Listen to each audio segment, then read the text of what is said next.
Selamat datang di kelas komunikasi bisnis. Selamat berbahagia untuk rekan-rekan semua mahasiswa. Pada hari ini saya ingin mengupas tentang konsep komunikasi bisnis. Untuk lebih memfokuskan pada kajian kali ini, maka kajian ini memang akan dikupas secara bertahap. Pada pertemuan kali ini kita akan membahas tentang konsep komunikasi secara umum. Jadi komunikasi yang biasa kita gunakan mungkin dari sejak bangun tidur sampai kita menjelang tidur juga kehidupan manusia itu tidak lepas dari kehidupan komunikasi. Dan kehidupan komunikasi ini memang dipelajari sejak manusia dilahirkan. Proses belajar komunikasi ini tidak pernah selesai. Dari mulai manusia dilahirkan sampai manusia itu wafat. Karena proses komunikasi inilah yang digunakan menjadi keunggulan manusia sebagai makhluk di bumi.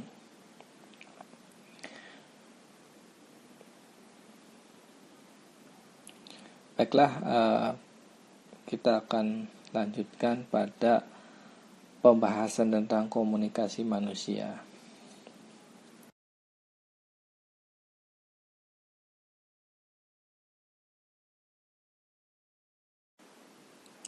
Belajar komunikasi itu pada intinya adalah belajar untuk memahami komunikasi manusia. Jadi kita harus mendefinisikan dulu tentang komunikasi yang hendak kita pelajari. Jadi bukan komunikasi hewan, komunikasi tumbuhan, atau komunikasi yang lain. Nah, komunikasi manusia ini bentuknya banyak dan beragam. Mungkin kalau kita sadari sejak kita bangun tidur hingga kita tidur lagi itu kita selalu menggunakan atau selalu menggunakan komunikasi atau mempergunakan alat komunikasi yang sering kita pakai seperti handphone, jam, alarm, kemudian atau telepon, SMS, membaca koran, menonton televisi, atau juga mendengarkan radio. Semuanya itu adalah bentuk-bentuk komunikasi yang biasa dilakukan oleh manusia. Jadi komunikasi ini adalah komunikasi yang sifatnya menyeluruh, yang digunakan untuk kepentingan manusia. Komunikasi manusia itu adalah komunikasi untuk menyelesaikan berbagai macam kehidupan, persoalan-persoalan kehidupan manusia. Komunikasi ini kita bagi dalam 4 kegiatan pokok, ya. Dan di dalam komunikasi manusia itu ada yang berkegiatan seperti berbicara, mendengarkan, membaca, menulis. Semuanya itu merupakan bentuk-bentuk komunikasi yang dilakukan oleh manusia. Nah, ada kalau kita melihat 4 kategori itu sebetulnya bisa juga dirangkum menjadi 2 kelompok komunikasi, yaitu komunikasi lisan dan komunikasi tertulis. Komunikasi lisan itu bentuknya adalah berbicara, ya, mendengarkan, itu komunikasi lisan bentuknya. Nah, komunikasi tertulis itu adalah komunikasi yang bentuknya tertulis, dan juga kita membaca, itu adalah bentuk-bentuk komunikasi tertulis. Itu kalau kita gabungkan menjadi komunikasi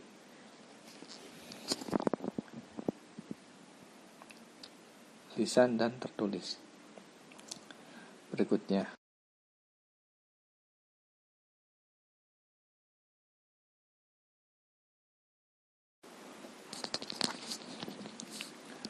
Komunikasi adalah kegiatan manusia ya yang dilakukan oleh manusia dalam kegiatannya sehari-hari.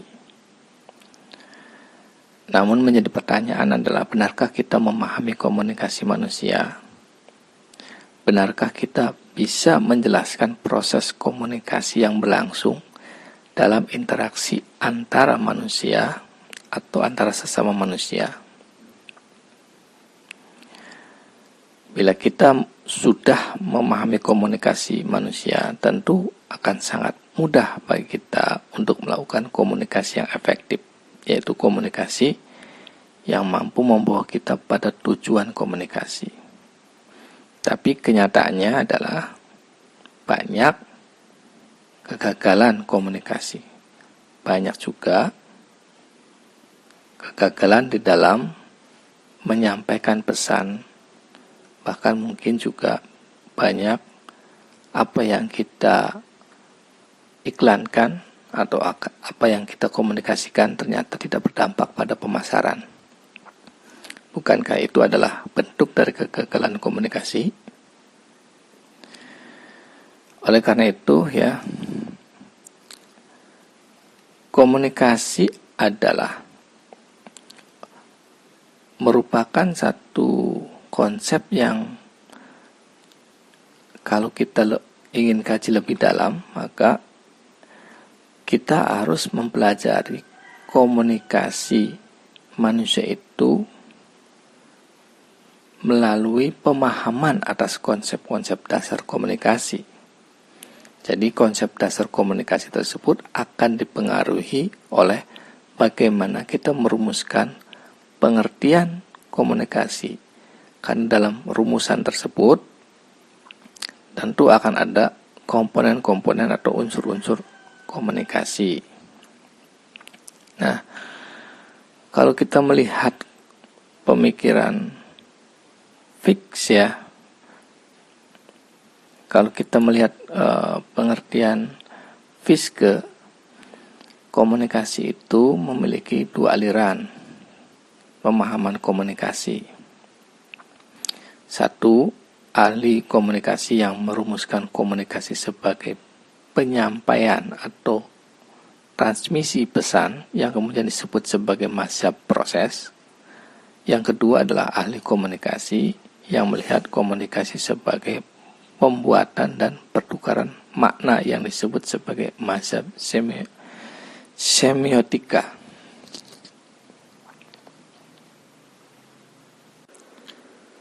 Jadi komunikasi yang dirumuskan sebagai penyampaian atau transmisi pesan ya merupakan yang dijelaskan sebagai mazhab proses adalah bagaimana menjelaskan urutan-urutan dari sebuah proses komunikasi yang dikembangkan, yang dijelaskan.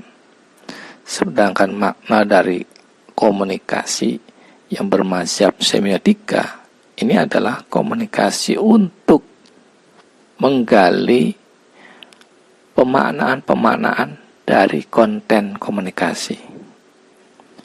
Bahwa orang yang melakukan atau orang yang bertutur atau orang yang menyampaikan pesan memiliki pemaknaan-pemaknaan yang berbeda.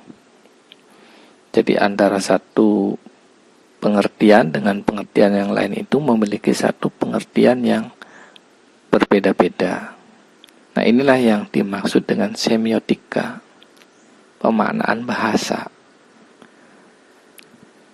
Pengertian orang di dalam semiotika itu sama halnya dengan kita biasanya kajiannya di dalam kajian-kajian filsafat, kajian-kajian tentang tafsir, itu syarat dengan semiotika.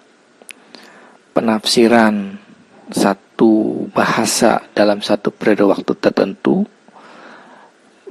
dengan kemudian pada periode yang berbeda itu juga memiliki satu pemahaman yang berbeda.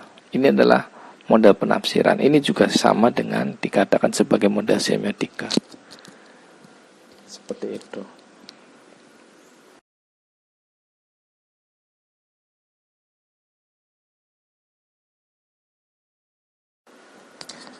Sedangkan menurut Deddy Mulyana ya 2005 menyebutkan ada 3 kerangka pemahaman atas komunikasi, yaitu komunikasi sebagai tindakan satu arah, 2 komunikasi sebagai interaksi, dan 3 adalah komunikasi sebagai transaksi.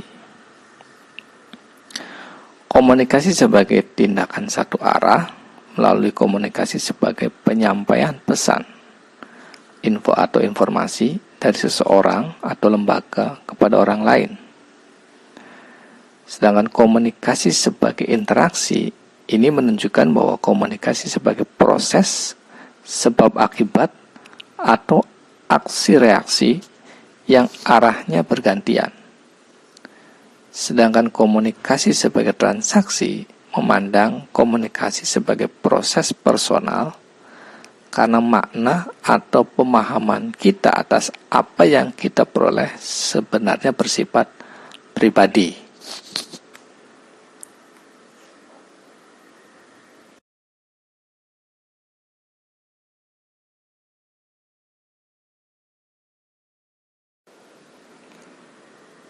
Pengertian komunikasi menurut Laswell ya. Ini ada beberapa komponen. Who atau siapa yang berkomunikasi atau biasanya dinamakan sebagai sumber komunikasi atau komunikator. Say what itu menyatakan apa atau pesan isi komunikasi informasi yang disampaikan. Kemudian in which channel ini menunjukkan bahwa saluran mana atau media mana yang digunakan di dalam komunikasi itu. Dan to whom itu adalah pada siapa atau penerima komunikasi. Dan what effect, dengan efek apa atau apa akibat dari komunikasi tersebut. Jadi apa yang ditemukan Laswell ini dilengkapi juga sebetulnya sama juga yang dikembangkan oleh beberapa ahli komunikasi yang lain tentang bagaimana urutan-urutan komunikasi itu dikembangkan. Ini Laswell ini juga nantinya akan mengembangkan konsep yang lebih utuh tentang bagaimana proses komunikasi itu dilakukan.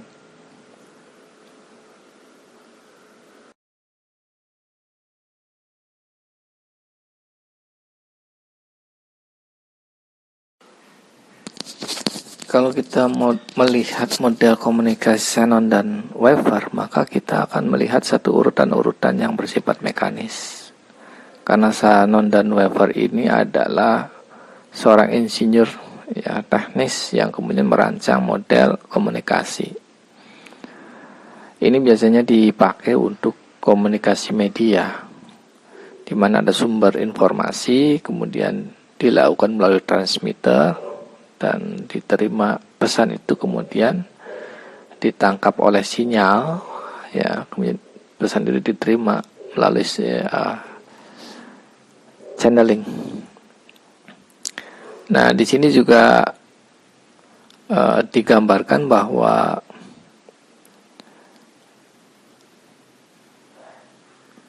proses komunikasi itu bersifat mekanis. Jadi sumber informasi atau komunikator menyampaikan pesan melalui transmitter dan kemudian diubah ke dalam sinyal elektromagnetik yang kemudian diterima pesannya melalui pesawat penerima.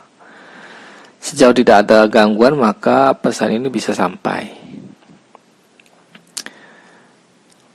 Sebagaimana kita biasa menggunakan media-media komunikasi yang modern ini, maka model ini mungkin cocok untuk menggambarkan proses komunikasi seperti itu. Tapi pada intinya bahwa komunikasi adalah suatu proses di mana satu ide dialihkan dari sumber kepada seseorang penerima atau lebih dengan masuk untuk mengubah tingkah laku mereka.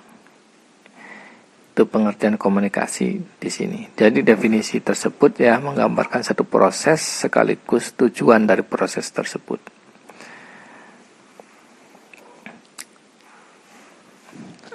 Antara proses dan tujuan menjadi satu kesatuan yang tidak bisa dipisahkan.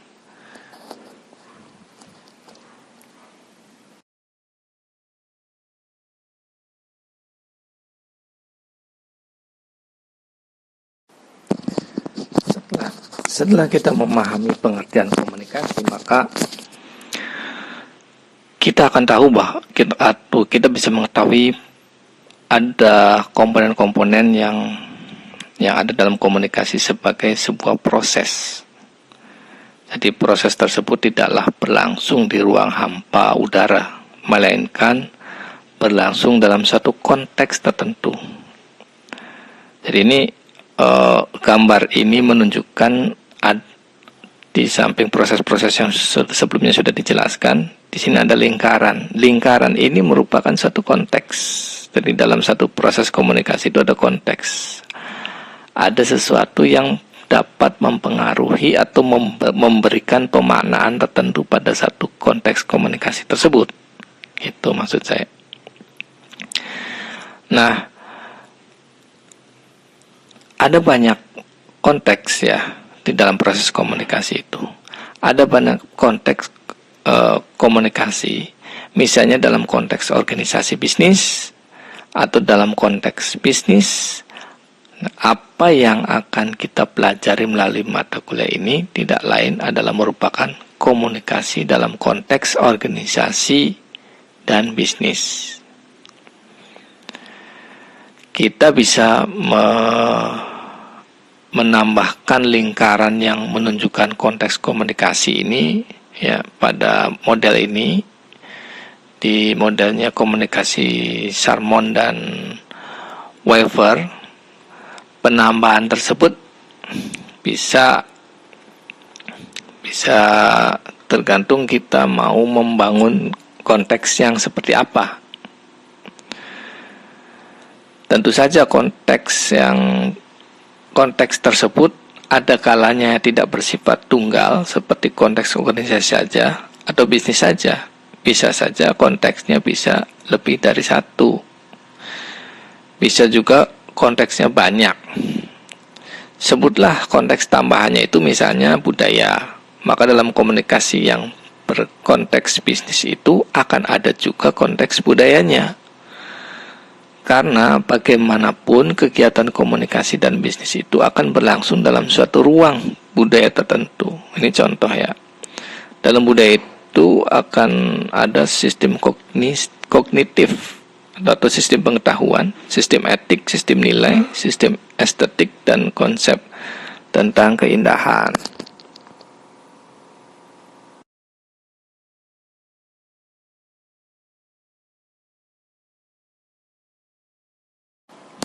Jadi konteks komunikasi adalah semua faktor yang berada di luar orang yang berkomunikasi. Faktor-faktor ini bisa berpengaruh atau memberikan pemaknaan pada proses komunikasi tersebut. Oleh karena itu, dalam kajian komunikasi atau dalam kegiatan-kegiatan komunikasi, kita harus memahami konteksnya. Ketika kita berbicara dalam konteks bisnis, maka mungkin style, gaya, tatanan, dan sebagainya itu mengarah pada bagaimana pembentukan komunikasi bisnis itu supaya lebih efektif.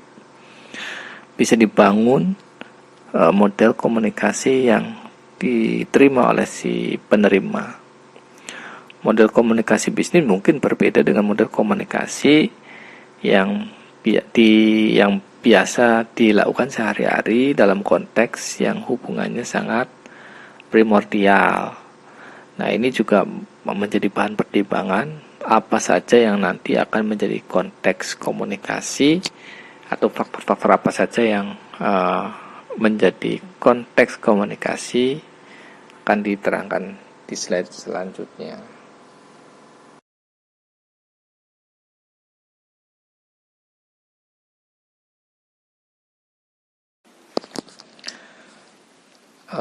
Faktor-faktor dalam konteks komunikasi ini dijelaskan oleh Deddy Mulyana. Ada beberapa faktor konteks komunikasi. Satu itu fisik, seperti cuaca, suhu udara, dan warna dinding. Ini juga bisa menjadi konteks secara fisik. Yang kedua adalah psikologi, seperti sikap, kecenderungan, dan prasangka, di mana faktor sikap ini bisa juga menjadi konteks komunikasi dalam menyampaikan pesan. Ada kecenderungan psikologi yang bisa diterjemahkan menjadi memperjelas sikap atau memperjelas pesan dari yang disampaikan. Yang ketiga adalah sosial, seperti norma kelompok dan nilai sosial. Yang selanjutnya adalah waktu, yaitu saat komunikasi berlangsung.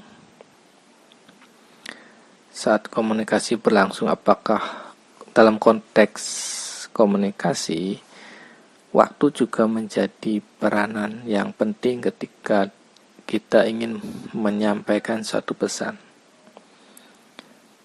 Konteks waktu, apakah waktu itu disampaikan malam hari atau siang hari, itu konteksnya mungkin sangat berbeda. Ketika disampaikan malam hari, itu bisa juga diterjemahkan sebagai satu kegentingan bahwa pesan ini disampaikan dalam kondisi yang sangat urgen sehingga harus disampaikan pada malam hari.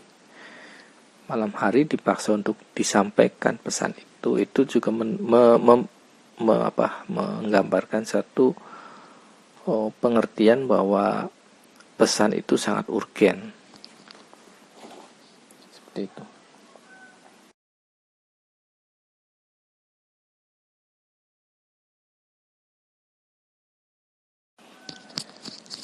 Pada model Berlo ini kita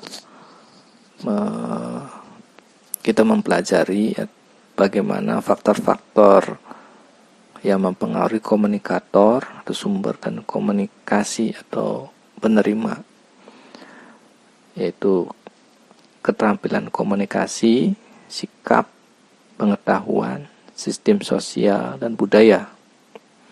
Sedangkan pesannya sendiri dikembangkan berdasarkan elemen pesan, struktur pesan, isi pesan, perlakuan pesan, dan kode pesan. Sedangkan dalam saluran itu dipergunakan dalam komunikasi atau berkaitan dengan panca indera. Nah, di sini model baru ini sebetulnya ingin menjelaskan tentang perlunya keterampilan komunikasi menjadi salah satu faktor penting dalam proses komunikasi. Keterampilan komunikasi inilah yang antara lain mendorong manusia mempelajari komunikasi. Dengan memiliki keterampilan komunikasi, kita bisa melakukan komunikasi yang efektif. Selain hal yang penting itu adalah bagaimana pesan yang kita buat ini mengikuti struktur tertentu. Jadi value ini menjelaskan bagaimana pentingnya untuk menguasai praktek komunikasi bisnis agar bisa berjalan efektif. Karena yang dikembangkan ini adalah bagaimana mengembangkan model keterampilan komunikasi. Di sini semuanya diolah menjadi satu kesatuan, ya, baik dari sisi pengolahan sikap, pengetahuan, sistem sosial, dan budaya. Karena memang konteks sikap, pengetahuan, dan sistem sosial dan budaya ini juga menjadi pemaknaan yang sangat penting dalam proses penyampaian pesan, yang kemudian juga didukung dengan bagaimana memformulasikan pesan itu sendiri menjadi struktur pesan yang isi pesannya, pelakuan pesannya, kode pesannya itu menjadi komponen yang sangat jelas untuk bagaimana komunikasi bisa disampaikan dengan baik.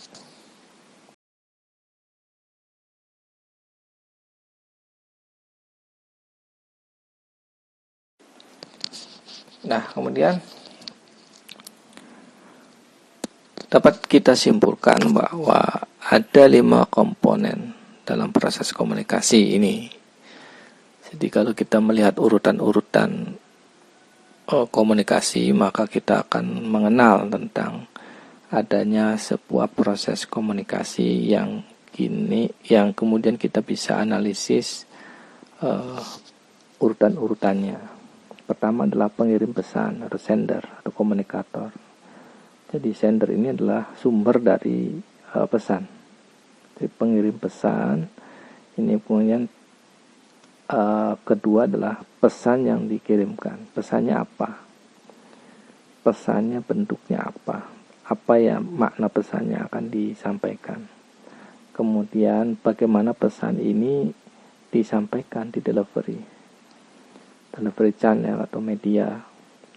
Maka kalau bagaimana pesan ini tersebut disampaikan, maka adalah biasanya kita memilih media apa yang digunakan dalam penyampaian pesan tersebut. Yang ketiga tak kalah penting adalah penerima pesan, receiver atau komunikan ya. Di dalam bahasa komunikasi namanya komunikan. Nah, kalau penerima komunikannya atau tidak bisa menyaring pesan atau menerima pesan dengan baik, maka pesan itu tidak akan bisa sampai.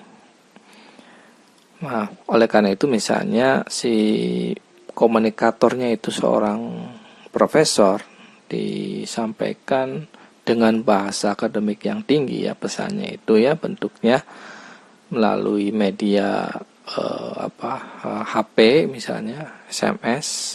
Nah, si penerimanya anak SD, maka bisa diduga bahwa terjadi bias pesan. Nah, pesan ini tidak bisa utuh diterima sebagaimana yang diinginkan komunikator. Nah, ini juga menjadi problem. Nah, ini yang harus kita pahami, bagaimana ada 5 komponen proses komunikasi ini agar proses komunikasi itu bisa berjalan dengan baik.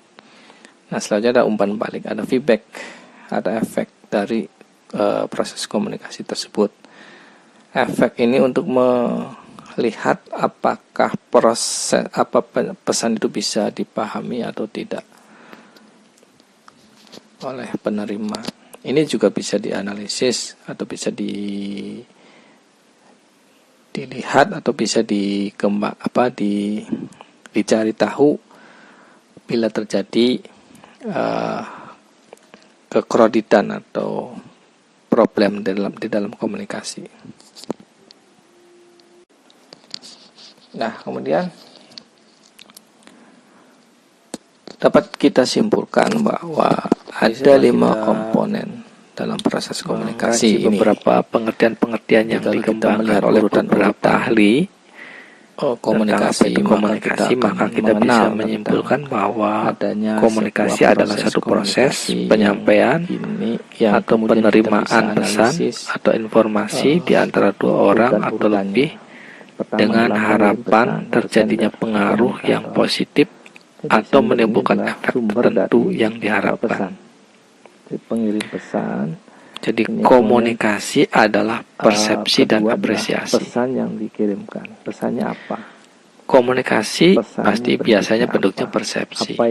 Setiap orang melakukan komunikasi adalah persepsi seseorang di dalam menerjemahkan satu fenomena berdasarkan apa yang dipahaminya. Itu komunikasi. Maka kalau bagaimana pesan ini dan juga merupakan apresiasi. Apresiasi adalah sebuah tanggapan seseorang yang didapat dari respon seseorang untuk memahami. Yang ketiga tak kalah penting adalah penerima pesan, receiver atau komunikan ya. Di dalam bahasa komunikasi namanya komunikan. Nah, kalau penerima komunikannya atau tidak bisa menyaring pesan atau menerima pesan dengan baik, maka hambatan di dalam komunikasi tidak akan bisa komunikasi sampai. Itu bisa terjadi. Oleh karena itu misalnya komunikatornya itu seorang profesor, lancarnya komunikasi atau dengan problem bahasa akademik yang tinggi, komunikasi, ya, problem itu ya, pengertian, perbedaan melalui pengertian di media dalam komunikasi itu juga HP disebabkan oleh SMS, beberapa hal. Nah, si penerima Bisa juga hambatannya anak karena SD, teknis, maka bisa juga hambatannya karena bisa semantik, dan juga diduga bisa bahwa hambatannya terjadi itu manusiawi.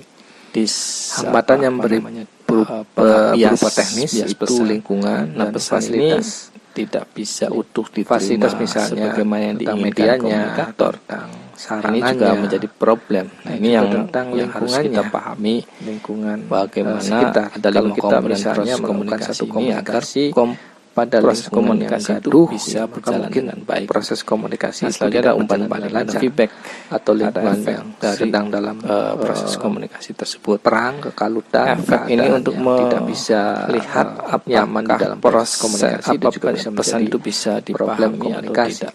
Yang kedua adalah hambatan semantik. Hambatan semantik ini adalah juga hambatan bisa tentang dianalisis, pemaknaan bisa atau pengertian-pengertian yang diungkap di dalam dilihat atau bisa bahasa yang tidak dipahami atau dicari tidak tahu tidak bila dalam terjadi, satu pengertian yang sama. Itu juga merupakan problem semantik. kekreditan atau Problem semantik itu bisa misalnya pada komunikasi lintas budaya.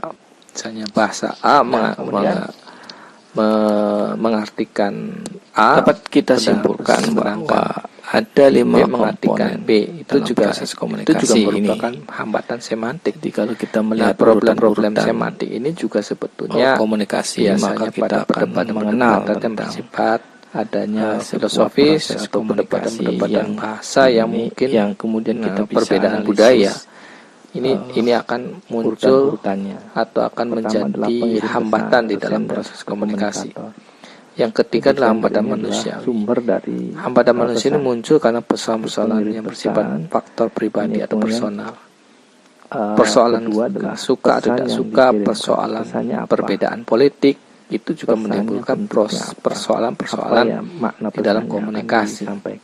Karena saya aliran politiknya A, maka apapun yang dikatakan itu sebenarnya memiliki makna yang berbeda. Yang saya pahami adalah bahwa si A mengatakan sebetulnya maksudnya ini, dan itu juga menimbulkan problem-problem di dalam proses komunikasi. Dan ini juga harus diselesaikan, harus dipahami supaya kita di dalam proses komunikasi kalah penting adalah penerima pesan bisa menyampaikan pesan itu komunikan, ya, dalam secara jelas komunikasi tersampai tanpa hambatan-hambatan. Kalau penerima komunikan atau tidak bisa menyaring pesan atau menerima pesan dengan baik, maka pesan itu tidak akan bisa sampai.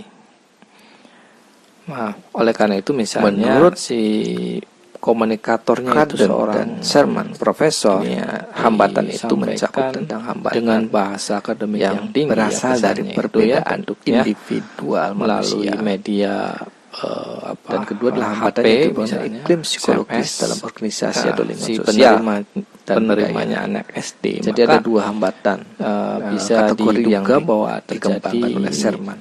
Jadi perbedaan individual manusia seperti perbedaan persepsi, umur, keadaan emosi, diinginkan komunikator, keterampilan juga menjadi problem. Nah, ini yang penjaringan informasi itu bagaimana adalah dalam hambatan-hambatan yang proses sifatnya komunikasi personal. agar proses komunikasi di sini itu bisa menunjukkan pengertian bahwa selanjutnya ada umpan balik, ada feedback, manusia itu memiliki tingkatan yang berbeda-beda proses komunikasi tersebut. Ada kalau efek ini untuk ada tingkatan orang yang proses memiliki pesan itu bisa pengetahuan atau tidak yang tinggi, ada tingkatan yang ini juga orang bisa yang memiliki pengetahuan atau bisa yang rendah. Ini masuk di dalam pencarian informasi dan penyaringan informasi. Orang yang memiliki pengetahuan yang tinggi tentunya pencarian informasinya lebih banyak dibanding orang yang pengetahuan kekreditan itu lebih rendah. Problem di samping itu juga komunikasi, keadaan emosi terkait dengan karakter atau kepribadian seseorang. Karakter pribadi seseorang dapat ini kita simpulkan berdampak pada ada 5 emosi dalam proses keadaan emosi ini. Orang yang kita melihat urutan orang yang karakternya emosional mungkin kita akan menanggapi satu informasi yang bersifat reaktif, yang Sedangkan keadaan emosi yang stabil, maka dia tidak akan menghadapinya dengan reaktif. Urutan-urutannya. Umur juga berpengaruh. Umur anak-anak dengan umur dewasa itu kan berbeda di dalam tanggapan komunikasinya, sehingga ini juga bisa menimbulkan hambatan di dalam komunikasi. Yang kedua adalah iklim yang ditimbulkan oleh iklim psikologis ya di dalam organisasi atau lingkungan sosial. Ternyata lingkungan sosial itu juga memiliki satu karakter tersendiri yang mungkin menjadi hambatan di dalam komunikasi. Iklim psikologi di dalam organisasi atau lingkungan sosial dan budaya. Jadi iklim kerja, tata nilai yang dianut dalam satu organisasi itu akan berbeda-beda. Yang ketiga adalah hal penting adalah penerimaan berbeda kalau Anda memasuki pada perusahaan yang sudah besar dan sangat bonafit, kalau penerima, maka iklim kerjanya akan berbeda dengan tidak bisa memasuki satu perusahaan hukum industri yang dikelola secara sederhana oleh pesan itu oleh kita, oleh masyarakat kita misalnya, seperti itu. Nah, oleh karena itu suasana dalam iklim kerja ini juga akan mempengaruhi satu tata nilai yang dianut, disampaikan dengan kecerdasan kelompok yang dianut itu ya. Nah, ini juga menimbulkan perbedaan komunikasi. Kalau kita berkomunikasi dengan para buruh pabrik di kalangan perusahaan-perusahaan yang bonafit, maka mungkin kebanyakan rekrutmen dari perusahaan-perusahaan yang tidak bonafit memang merekrut orang-orang yang mungkin di bawah standar kebanyakan, atau asal masuk asal mau bekerja saja, sehingga itu menunjukkan tingkat pendidikan yang menjadi problem. Ini yang kebanyakan yang harus di bawah standar. Nah, ini juga yang perlu dipahami agar bagaimana kita melakukan komunikasi dengan segmen atau orang-orang yang seperti itu. Nah, selanjutnya ada umpan-umpan. Nah, di dalam lingkungan sosial juga atau budaya juga komunikasi tersebut akan berdampak. Efek ini untuk budaya Sunda dengan lingkungan budaya atau Jawa itu akan berbeda dengan lingkungan sosial di masyarakat Eropa yang dikenal sangat rasional dan juga analisis, memiliki tingkat pragmatisme yang sangat tinggi. Nah, ini juga yang harus dipahami bagaimana hambatan komunikasi tahu terjadi. Bila terjadi